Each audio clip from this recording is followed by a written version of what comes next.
جو اللہ کا وعدہ خریدتے ہیں، وہ ایمانہم، اور اپنی قسمیں، ثمنا قلیلا، تھوڑی قیمت میں، الی آخر الآیہ، آخر تک۔ اس میں کس بات کا تذکرہ ہے کہ ایسی قسم جو کسی کا مال ہتھیانے کے لیے اٹھائی جائے اور پھر اس کے ساتھ اس کا مال لے لیا جائے، یہ چونکہ جھوٹی قسم ہے، ایسا آدمی اللہ رب العزت کے شدید غضب کا اور غصے کا مستحق ہے۔ چھٹی روایت اس سلسلہ میں اشعث بن قیس کی ہے، انہوں نے کہا کان بینی و بین رجل خصومت فی بئر، میرے اور ایک آدمی کے درمیان ایک کنویں کے معاملے میں جھگڑا تھا۔ فاختصمنا الی رسول اللہ صلی اللہ علیہ وسلم، تو ہم رسول اللہ صلی اللہ علیہ وسلم کے پاس اپنا جھگڑا لے کر آئے۔ فقال رسول اللہ صلی اللہ علیہ وسلم، رسول اللہ صلی اللہ علیہ وسلم نے فرمایا شاہدہ کا او یمینہ، تم دو گواہ لاؤ، او یمینہ، یا پھر وہ قسم اٹھا لے گا، یعنی تم دو گواہ لاؤ کہ کنواں تمہارا ہے، اس کا نہیں ہے۔ اگر تم دو گواہ نہ لا پائے، پھر وہ قسم دے دے گا کہ اللہ کی قسم ہے یہ کنواں میرا ہے، اس کا نہیں ہے، تو پھر اس کی قسم کا اعتبار ہوگا۔ قل تو کہتے میں نے کہا اذن یحلف ولا یبالی، پھر تو وہ قسم اٹھا لے گا اور وہ کوئی پرواہ نہیں کرے گا۔ قسم اٹھانے میں مطلب ایک طرف اس کو کنواں مل رہا ہے، اور قسم اٹھانے میں وہ پرواہ نہیں کرے گا، فوراً قسم اٹھا لے گا۔ رسول اللہ صلی اللہ علیہ وسلم نے فرمایا من حلف علی یمین صبر، جس نے ایسی جھوٹی قسم اٹھائی یقتطع بها مال امرئ مسلم، جس کے ساتھ وہ مسلمان کا مال ہتھیانا چاہتا ہے، لینا چاہتا ہے، وہ فیہا فاجر، وہ اس میں جھوٹ بول رہا ہے، لقی اللہ وهو علیہ غضبان، وہ اللہ تعالیٰ کو اس حال میں ملے گا کہ وہ اللہ تعالیٰ اس پر شدید ناراض ہوگا۔ اس کا تعلق بھی پچھلے حدیث کے ساتھ ہے۔ اضافی بات یہاں یہ ہے کہ ایسا معاملہ جو ہوتا ہے نا، اس میں پھر دو گواہ مدعی لے کر آتا ہے، الدلیل علی المدعی، گواہ لانا، دلیل پیش کرنا، یہ دعویٰ کرنے والے پر ہوتا ہے۔ اور جو آدمی والیمین علی من انکر کما قال، اور قسم اس پر ہوگی جو انکار کر رہا ہے۔ تو یہ ایک اصول بھی ہے کہ آپ میں سے دو لوگوں کا آپس میں معاملہ تھا، تو جو آدمی بات کر رہا ہے، دعویٰ کر رہا ہے، اس پر لازم ہے کہ وہ دو گواہ پیش کرے، اور جس کے خلاف بات کی جا رہی ہے، دعویٰ کیا جا رہا ہے، وہ اپنا آپ بچانے کے لیے قسم دے گا کہ معاملہ ایسے نہیں ایسے ہے، تو پھر اس کا اعتبار ہوگا قسم کا۔ وگرنہ گواہوں کی صورت میں گواہ اگر گواہی دے دیتے ہیں اور وہ قسم نہیں اٹھاتا، تو پھر اس کے خلاف دعویٰ جو دائر کیا گیا ہے اس کے مطابق پھر فیصلہ ہو جائے گا۔ اس سلسلہ میں ساتویں روایت جو ہے وہ ثابت بن ضحاک انصاری رضی اللہ عنہ سے ہے کہ انہوں نے رسول اللہ صلی اللہ علیہ وسلم سے درخت کے نیچے بیعت بھی کی تھی، اور رسول اللہ صلی اللہ علیہ وسلم نے کیا فرمایا من حلف علی یمین، جس نے کوئی ایسی قسم اٹھائی بملت غیر الاسلام، اسلام کے علاوہ کسی اور دین کی، اسلام کے علاوہ کسی اور دین کی اس نے قسم اٹھائی، تو کاذباً، جھوٹ بولتے ہوئے، متعمدن، جان بوجھ کر، فہو کما قال، تو وہ ایسے ہی جیسے اس نے کہا۔ مثال کے طور پہ کوئی قسم اٹھائے کہ واللہ العظیم میرا اسلام کے ساتھ کوئی تعلق نہیں، میں تو یہودی ہوں، میں تو عیسائی ہوں، وغیرہ وغیرہ، تو اس کا اعتبار ہوگا۔ ومن قتل نفسه بشیء، اور جس نے کسی چیز کے ساتھ اپنے آپ کو قتل کر دیا، عذب به یوم القیامہ، اسی چیز کے ساتھ اس کو قیامت والے دن عذاب دیا جائے گا، یہ ہم پہلے پڑھ چکے ہیں بات۔ ولیس علی رجل نذر، اور کسی آدمی پر نظر نہیں ہے، فیما، اس بارے میں، لا یملک، جس کا وہ مالک ہی نہیں ہے۔ مثال کے طور پر وہ کہتا ہے کہ فلاں نامی جو غلام ہے نا، وہ میں آزاد کروں گا، اب وہ غلام اس کا اپنا ہے ہی نہیں، تو آزاد کیسے کرے گا؟ اس لیے جس چیز کا آدمی مالک ہی نہیں ہے تو اس کی نظر بھی وہ نہیں مان سکتا۔ ہاں یہاں اہل علم کا آگے اختلاف ضرور ہے کہ اگر اس نے ایسا کیا ہے تو پھر وہ نظر کا کفارہ دے گا کہ نہیں۔ اس میں زیادہ قوی بات یہ ہے کہ وہ نظر کا کفارہ نہیں دے گا، کیونکہ ایسی ویسی نظر کا کوئی اعتبار بھی نہیں ہے۔ اسی طرح آگے ایک روایت میں الفاظ ہیں وَلَعْنُ الْمُؤْمِنِ كَقَتْلِهِ، اور مسلمان پر، مومن پر لعنت کرنا، کسی مومن کو کہنا کہ تم پر لعنت ہو، کا قتل ہی، اس کو قتل کرنے کے مترادف ہی ہے۔ اللہ اکبر کبیرہ۔ ہمارے ہاں پاکستان میں لعنت جو ہے یہ تھوک کے حساب سے چلتی ہے، ویسے غریب ملک ہے، ایک جگہ لکھا ہوا تھا کہ ملک غریب ہے، لیکن لان تان جب کرتے ہیں نا تو یہ لاکھ کے حساب سے کرتے ہیں، لاکھ سے کم لعنت بھی نہیں بھیجتے لوگ۔ آپ معاملہ دیکھ لیں، کا قتل ہی، مومن کو قتل کر دینے کے مترادف ہی ہے اس پر لعنت کرنا۔ اسی طرح ایک روایت میں الفاظ من ادعا دعویٰ کاذبہ، جس نے کچھ جھوٹا دعویٰ کیا، لیتکفر بها، تاکہ اس کے ساتھ زیادہ مال بٹور لے گا، لم یزدہ اللہ بها الا قلہ، اللہ تعالیٰ اس کو قلت کے اندر ہی بڑھائے گا، اس کو اضافہ نہیں ہو سکتا۔ کسی طرح کا بھی یہ دعویٰ ہو سکتا ہے جھوٹ بول کر اپنا مال زیادہ کرنے کے لیے.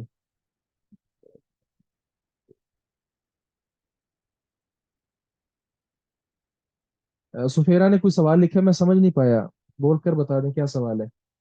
جی، یہ الایمان جو ہے وہ ہمارا مکمل ہوا. آگے ہے باب النذری. الایمان سے متعلقہ کسی کا کوئی سوال ہے وہ کر سکتے ہیں. سر اس نے سوال کیا ہے کہ یہ جو مزاروں پر نظر مانی جاتی ہے تو اس کے بارے میں کیا حکم ہے؟ اچھا، مزاروں پر جو نظر مانی جاتی ہے، ظاہر ہے جی پہلی بات تو یہ مزار بنانا ہی صحیح نہیں. یہ مزار بنانا ہی صحیح نہیں. اور دوسری بات یہ ہے کہ جب یہ ایک شرک کا اڈا آپ نے کھولا ہے، اس پر جو جو کام ہو رہے ہیں وہ سارے شرک کے زمرے میں ہی آئیں گے، وہ تو بالکل غلط ہیں. سر میرا ایک سوال ہے، پہلی جو حدیث تھی اس میں آپ نے بتایا کہ اپنے آپ کو عہدہ مانگنے والا جو ہے مطلب یہ اس کے لیے ٹھیک نہیں ہے، اللہ کی طرف سے بھلائی اس کی طرف نہیں ہوگی، رحمت نہیں ہوگی، ٹھیک ہے. تو جو ہمارے ہاں یہ ووٹنگ سسٹم ہوتا ہے اور جو ملک چلانے کے لیے اپنے آپ کو نامینیٹ کرتے ہیں، یہ بھی تو عہدہ مانگنے کے مترادف ہوتا ہے نا؟ کیونکہ اب وہ والی خلافت تو نہیں ہے کہ عہدہ مسلمان مانگنے خود سے. کے مترادف نہیں، یہ عہدہ مانگنا ہی ہے جو کہ صحیح نہیں نہیں، ہے. میں یہی پوچھ رہی ہوں کہ وہ ہاں عہدہ جی، نہیں مانگنے کے صحیح ہے. مترادف ہے. اچھا. اسلام میں جمہوریت ہے ہی نہیں، اسلام میں شورا کا نظام ہے.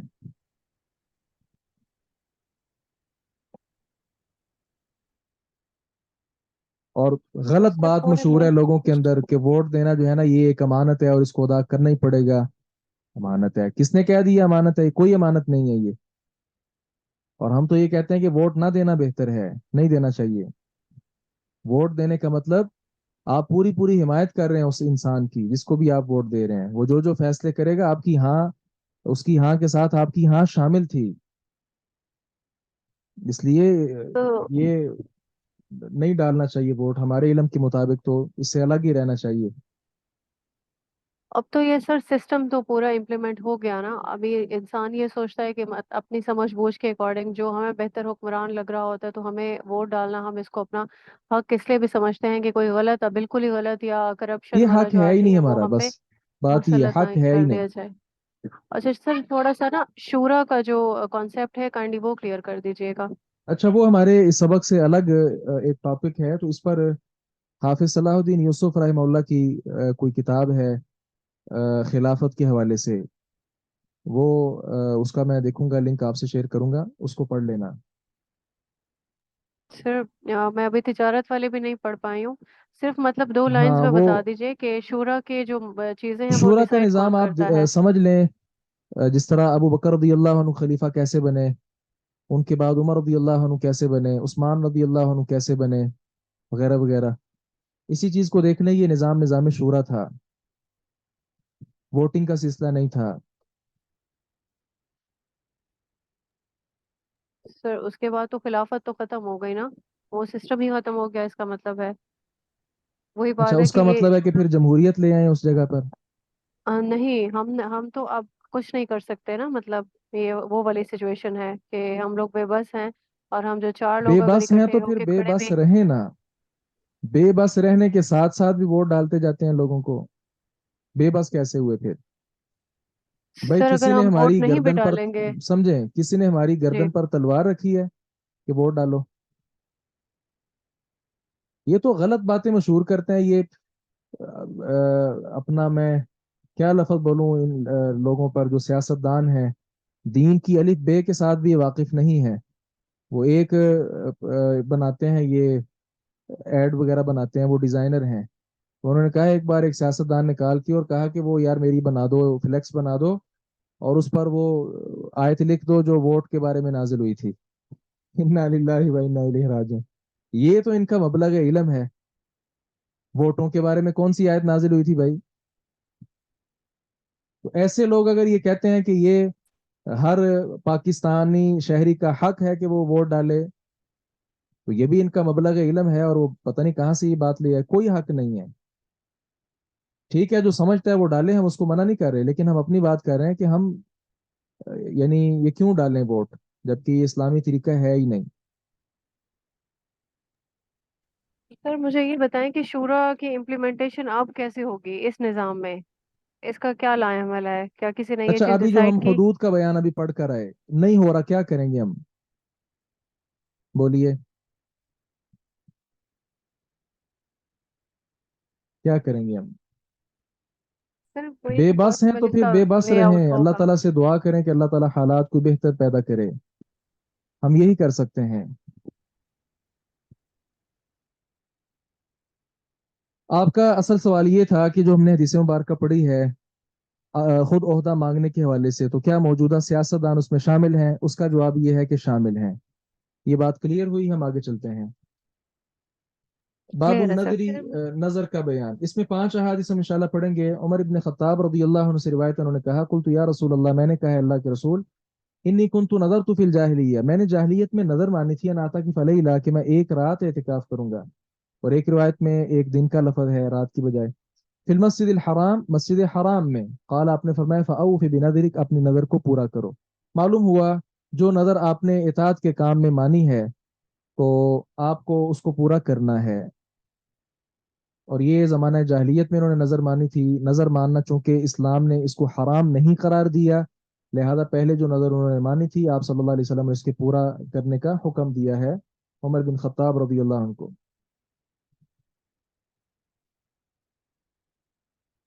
یہ محمد منان نے لکھا ہے شیخ انا احبک فی اللہ احبک اللہ الذی احببتنی فی۔ عبداللہ ابن عمر رضی اللہ عنہما سے روایت ہے نبی مکرم صلی اللہ علیہ وسلم نے انہو نہا عن النذری، آپ نے نظر سے منع کیا، وقال، اور آپ نے کہا۔ اچھا یہ حمیرہ مجھ سے ناراض ہی نہ ہو جائیں، خفا نہ ہو جائیں، بات پتہ کیا ہے اس معاملے میں؟ اس معاملے میں بات یہ ہے کہ ہم پابند ہیں اسلام پر عمل کرنے کے۔ اگر حالات ایسے ویسے ہوتے ہیں تو اسلام ہمیں یہ نہیں کہتا کہ تم اسلام کو چھوڑ کر کوئی اور رستہ اختیار کرنا شروع کر دو۔ باقی جو آپ نے بات کی ہے کہ 2 طرح کے حکمران آ رہے ہیں، ایک حکمران اچھا ہے اور دوسرا زیادہ ہی برا ہے، تو اچھے کو ووٹ ڈالنا کہ چلو اچھائی جو ہے وہ غالب رہے وغیرہ وغیرہ، اس پر بھی سارے اہل علم متفق نہیں ہیں۔ یہ کچھ اہل علم کی رائے ہے کہ ایسا ہونا چاہیے، کچھ اہل علم کی، زیادہ تر اہل علم اس کے قائل نہیں ہیں۔ اور ایک میں نام یہاں حذف کر دیتا ہوں، وہ فوت ہو گئے ہیں، عالم دین تھے بہت بڑے۔ اس وقت یہ موجودہ جو سیاسی پارٹیاں ہیں اس میں سے کوئی ایک سیاسی پارٹی دوسری سے کچھ بہتر تھی، تو مولانا نے کیا کیا، اپنے چاہنے والوں کو کہا یار اس کو ووٹ ڈالو۔ ویسے تو وہ جمہوری نظام کو اسلامی نظام نہیں سمجھتے تھے، لیکن یہی جو یہ آپ کی سسٹر حمیرہ بات کر رہی ہیں، اسی تناظر میں انہوں نے کہا کہ چلیں اس کو ووٹ ڈال دیتے ہیں۔ اچھا اب ہوا یہ کہ چند دن بعد ان کا کوئی اہم بندہ فوت ہو گیا۔ اب ظاہر ہے یہ لوگ نماز کہاں پڑھتے ہیں، اللہ ماشاء اللہ جو پڑھتے ہیں بھائی وہ تو اللہ تعالیٰ کے ہاں مقرب ہیں، ان پر ہم بات کیوں کریں، لیکن وہ ایسی میت ہوگی کہ جو نماز نہیں پڑھتا رہا ہوگا۔ اب اس کی میت اٹھا کر وہ جو سیاسی پارٹی تھی، وہ جو عالم دین کی، ان کی مسجد میں لے آئے کہ اس کا جنازہ پڑھا دیں۔ شیخ نے کہا اس میت کو اٹھا لو یہاں سے، میں نے جنازہ نہیں اس کا پڑھانا، یہ ہمارا دین کا معاملہ ہے، آپ کے ساتھ ہم نے یہاں ملکی طور پر ایک آپ کے ساتھ کیا کہ آپ کو ووٹ ڈال دیا چلیں، لیکن اب اس کا کیا مطلب ہے کہ آپ یعنی ہمیں اپنا بنا لے گے اور ہم ساری باتیں آپ کی ماننا شروع کر دیں گے؟ اس کو اٹھا لو، لے جاؤ، میں بے نماز کا نماز جنازہ نہیں پڑھاتا ہوں، لے جاؤ یہاں سے۔ تو اس بات سے ذکر کرنے کا مقصد کہ ہم میں سے بعض اہل علم اس چیز کے قائل ہیں، لہذا کلی طور پر میں سب کی نفی نہیں کر رہا کہ سب کے ہاں یہ ناجائز ہے، نہیں، کچھ اہل علم ہیں جو اس خاص تناظر میں کہ ایک حکمران برا ہے دوسرا اچھا ہے تو چلو اچھے کو دے دو ووٹ تاکہ، لیکن ہمیں یہ نظر نہیں آتا کون اچھا ہے اور کون برا ہے۔ شاید اتنی بصیرت ہم میں نہیں ہے یا کیا وجہ ہے، یہ سارے یہ ایک جیسے ہی ہیں، ایک سے بڑھ کر ایک ہیں۔ اللہ تعالیٰ اصل میں یہ جو حکمران ہیں یہ ہم ہی میں سے اوپر آتے ہیں، تو ہم میں سے جب ہر آدمی اپنی اپنی اصلاح کی کوشش کرے گا تو انہی میں سے اوپر حکمران آئے گا، تو چونکہ وہ اپنی اصلاح کی کوشش کر چکا ہوگا وہ اچھا انسان ہوگا۔ بہرحال یہ ایک طویل بحث ہے، ہم اس طرف نہیں جانا چاہتے، تھوڑی سی بات ہوگی بس خلاص۔ جی ہم آگے چلتے ہیں۔ عبداللہ ابن عمر رضی اللہ عنہ نبی مکرم صلی اللہ علیہ وسلم سے بیان کرتے ہیں کہ آپ نے نظر سے منع کیا اور کہا کہ ان النظر، جو نظر ہوتی ہے، لا یاتی بخیر، یہ خیر کوئی نہیں لے کے آتی، انما یستخرج به من البخیل، کنجوس آدمی سے پیسے نکال لیے جاتے ہیں، اتنا ہی ہوتا ہے نظر کے ساتھ۔ مثال کے طور پہ کوئی آدمی کہتا ہے کہ میں اگر اما پارا مثال کے طور پہ حفظ کر لوں گا تو میں ایک بکرا وہ اللہ کی راہ میں دوں گا۔